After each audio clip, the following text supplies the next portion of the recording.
Donc, je reprends les explications. Le but, c'est de trouver l'ordonnée à l'origine quand vous avez deux points qui représentent une droite et la fonction affine associée. Fonction affine associée, c'est toujours f de x égale ax plus b. A, le coefficient directeur, b, l'ordonnée à l'origine. Imaginons qu'on connaisse la valeur du coefficient directeur. Pour trouver l'ordonnée à l'origine, vous allez prendre un point de la droite. Ce point aura pour coordonnées xa, yk. Et vous allez dire que yk, c'est l'image de xa. L'image de xa, ça revient à dire que c'est a fois xa plus b. N'oubliez pas que ça, vous le connaissez. Ça, vous le connaissez. Donc, pour trouver le b, c'est comme quand vous faisiez au collège. Vous faites passer du côté du yk. Et vous avez donc b égale yk moins axa. Cette formule n'est pas à connaître par cœur, puisque je vais vous montrer avec l'exemple qu'on peut toujours reprendre sans avoir à connaître cette formule. Je vous donne deux points A et B, et je vous demande de trouver la fonction affine associée. Trouver la fonction affine associée, ça veut dire trouver la valeur de A et trouver la valeur de B. Comment on trouve la valeur de A? Toujours pareil, variation des Y sur variation des X. Bon, ça va... Je me trompe tout le temps au niveau de mes mots, il ne faut pas sourire tout le temps sur ça. Donc ça fait YB moins YA, XB moins XA. YB, c'est toujours la deuxième coordonnée. Donc YB, c'est 4. Moins YA, c'est 2. Pour les X, XB, c'est 3.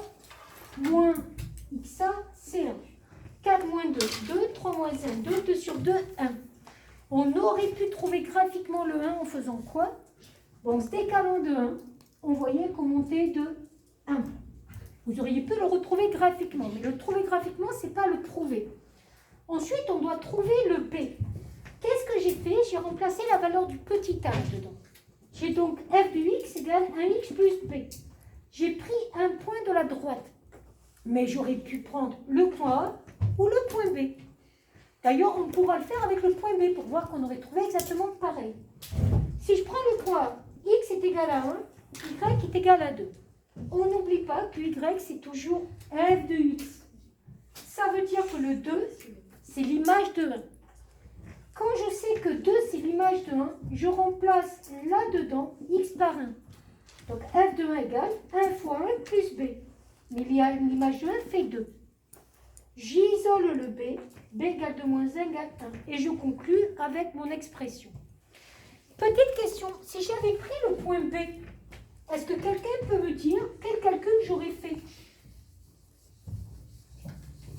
Si j'avais pris le point B ici, quelqu'un peut-il me dire quel calcul j'aurais fait?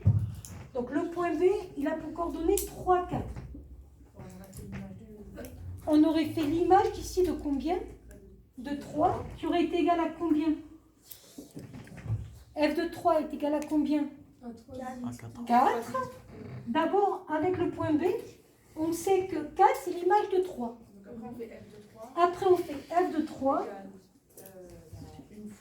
1 fois 3 plus B. Et ça doit faire 4. Je fais passer. J'ai B qui est égal à combien?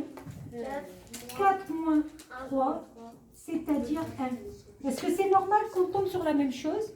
Oui. Donc tout ça pour vous prouver que prendre le point A ou prendre le point B, ça ne change pas la donne. Je vais répondre avec vos questions.